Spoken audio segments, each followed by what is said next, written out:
كفاية بقى يا ميرنا، قومي كفاية. انت بتعملي كده عشان تعرفي اللي انت غالية عندي، صح؟ ايوه انت غالية.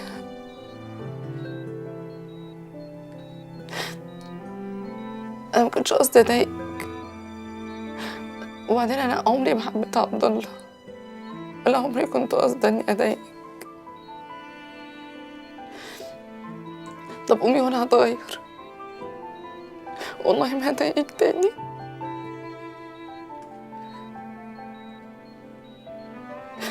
قومي، انت وحشتيني.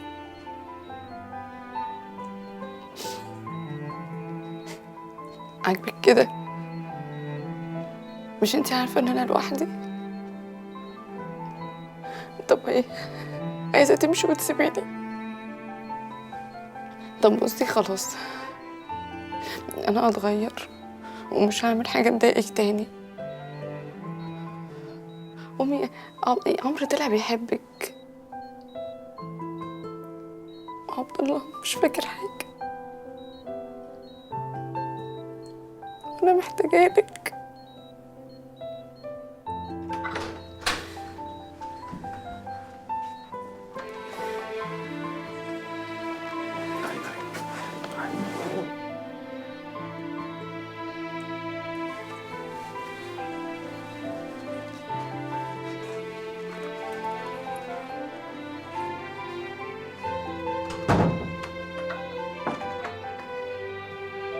طب يا كمال، التحويلات كلها انا عملتها، انت لسه ليه؟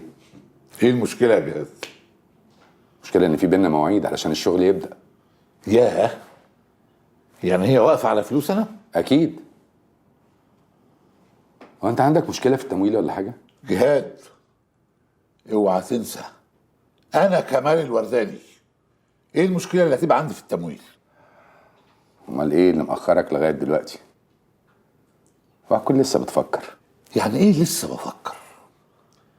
يا جهاد انت عارف انا كلمتي زي السيف. وبعدين يا اخي احنا في بينا عقود، وعلى العموم الفلوس كده كده اتحطت. طب نرجع بقى للسؤال الاساسي، انت ايه اللي كان مأخرك؟ وايه اللي مضايقك في سؤالي؟